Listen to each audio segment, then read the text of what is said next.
મંદિરોના દાનથી લઈને ટ્રસ્ટના વહીવટ સુધી હવે રાજકીય ઘમાસાન શરૂ થયું છે અને કોંગ્રેસ નેતા હેમાંગ વસાવડાએ આસ્થાના મુદ્દે ચેડાને ગંભીર ગણાવતા સરકાર પર આકરા પ્રહારો કર્યા હતા। હાલ સમગ્ર ભારતમાં છે તે દાન ચોરીનો એક મુદ્દો છે તે ચાલી રહ્યો છે। અનેક ધાર્મિક સ્થળો ઉપર છે તે દાન ચોરીની છે તે ઘટનાઓ છે તે સામે આવી છે। સૌપ્રથમ પહેલા રામ મંદિરની આવી હતી, ત્યારબાદ છે તે બેટ દ્વારકાની છે આવી છે। ત્યારે અનેક ધાર્મિક સંસ્થાઓને કહેવાય કે અમુક લોકો દ્વારા છે તે લૂંટવામાં આવી છે। ત્યારે આપણી સાથે કોંગ્રેસના દિગ્ગજ નેતા હેમાંગભાઈ વસાવડા જ છે। હેમાંગભાઈ, સૌપ્રથમ તો ધાર્મિક એક સ્થળ છે, લોકો પોતાની આસ્થા લઈને અહીંયા દાન આપતા હોય છે અને આવી રીતે જો ગેરવૃત્તિ થાય, ગેરપ્રવૃત્તિઓ થાય તો અનેક લોકોને ઠેસ પહોંચે છે। આ મુદ્દાને આપ કઈ રીતે જુઓ છો? આ મુદ્દો ખૂબ ગંભીર છે। આસ્થાના વિષય સાથે ચેડા એ ખૂબ ગંભીર બાબત છે। એક પછી એક મંદિરોમાંથી વ્યવસ્થિત ચોરીની વાતો બહાર આવવા માંડી છે। હજી જે બહાર આવે છે એ તો આઈસબર્ગની ટીપ છે। જે દાનપેટીના હિસાબો છે એક જાહેર થતા નથી। કેટલું દાન આવ્યું, ક્યાં વપરાણું, કોઈ મંદિર જ્યારથી સરકાર હસ્તક મંદિરો થવા માંડ્યા છે, પછી એ રામ મંદિર હોય, બદ્રીનાથની ચોરી હોય, જગન્નાથપુરી હોય, અંબાજી હોય કે દ્વારકા હોય, કોઈ હિસાબ કિતાબ સરકાર જાહેર કરતી નથી। ભક્તોએ આપેલા દાન ચોરાઈ જાય છે।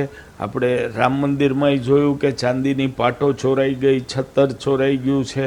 ભલે સરકાર એમ કહે છે કે નથી ચોરાણું, RSS એવું કહે છે કે નથી ચોરાણું, ને બીજેપીએ પણ જો નથી ચોરાણું તો પ્રજાને બતાવી દો ને, પ્રેસ મીડિયાને બોલાવીને કે આ ચાંદીની પાટ દાનમાં આવેલી। આવું જ બેટ દ્વારકામાં થયું છે। બેટ દ્વારકામાં 200 કરોડ રૂપિયા ઉપરનું સોનું જે મંદિરની માલિકીનું હતું એ ગાયબ છે।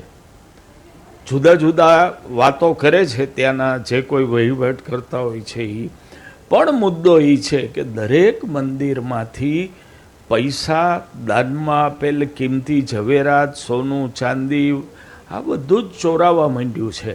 આ દેશની આસ્થા સાથે બહુ મોટો ખિલવાડ છે અને પ્રજાએ સમજી જવાની જરૂર છે। જવાબદાર વ્યક્તિઓને નસીહત ભણાવવાની પ્રજાએ જરૂર છે, કારણ કે કાયદો કોઈ કામ કરતો નથી। એમાં નાની માછલીઓને જ ફસાવવામાં આવે છે। મૂળ જે મગરમચ્છો આ ખાઈ ગયા છે એના લગી ક્યારેય કોઈ તપાસ, CBI, IB કોઈ પણ પહોંચી શકતું નથી। હેમાંગભાઈ, ક્યાંક એવું નથી લાગતું કે સરકારે આંખે આડા કાન કરીને બેઠા હોય? કારણ કે જે રીતે SIT કમિટીની અયોધ્યામાં પણ આપણે જોયું કે રચના કરવામાં આવી, તેનો રિપોર્ટ હજી સુધી સામે નથી આવ્યો અને આ મુદ્દાને હવે લોકો છે તે પણ ક્યાંક ને ક્યાંક ગભરાટનો માહોલ જે જોવા મળી રહ્યો છે, કારણ કે તે લોકો પણ છે તે દાન હવે નથી કરતા। ક્યાંક ને ક્યાંક પોતાને પણ ભયનો માહોલ છે, કારણ કે આ લોકો એવું કહેવા માંગે છે કે અમુક એવા લોકો પણ સામે આવ્યા છે કે પૈસાની જરૂર છે ત્યારે, પરંતુ લોકો છે આસ્થાનું કેન્દ્ર છે અને ત્યારે આવી રીતે દાન ચોરી થાય તો લોકોમાં પણ ક્યાંક ને ક્યાંક ગભરાટનો માહોલ છે અત્યારે।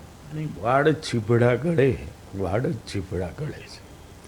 CBI, IB એ પ્રજાને રોષ ઠંડો પાડવા માટે, આ બધા પ્રજાને આંખે પાટા બાંધવા માટે સરકાર દ્વારા થતા નાટકો છે। મુખ્યત્વે આને માટે સરકાર જ જવાબદાર છે। મંદિરનો વહીવટ કલેક્ટર કરે, મામલતદાર કરે, શું કામ? ગુજરાતના કેટલા બધા મંદિરોમાં મામલતદાર વહીવટદાર તરીકે આવી ગયા। અંબાજીમાં વહીવટદાર છે, ભવનાથમાં વહીવટદાર છે, જૂનાગઢના વાઘેશ્વરી અંબાજી છે ત્યાં પણ વહીવટદાર છે, દ્વારકામાં વહીવટદાર છે। વહીવટદાર છે ને માટે આ બહુ મોટો પ્રશ્ન છે। વહીવટદાર જ્યારે બેસે છે, કલેક્ટર, મામલતદાર, પોલીસ સુપ્રિન્ટેન્ડન્ટ બધા, ત્યારે આસ્થાથી કે ધર્મથી નથી બેસતા, એ વહીવટના એક ભાગરૂપે બેસે છે। માટે આવી બધી પ્રક્રિયાઓ ચાલુ થઈ છે। ભારતીય જનતા પક્ષના રાજ્યમાં RSSના દોરી સંચારથી ખૂબ ભ્રષ્ટાચાર આ દેશ જોઈ રહ્યો છે। ત્યારે વહીવટકર્તાઓને બદલે ધાર્મિક લોકોને જો ટ્રસ્ટ આપી દેવામાં આવે, દરેક જગ્યાએ ટ્રસ્ટ હતા, ટ્રસ્ટને ભંગ કરીને વહીવટદારો મૂકવામાં આવ્યા, અથવા જ્યાં ટ્રસ્ટ હતું એ ટ્રસ્ટ જે છે એ RSS BJP હસ્તગત લોકોના હાથમાં આપી દેવામાં આવ્યું.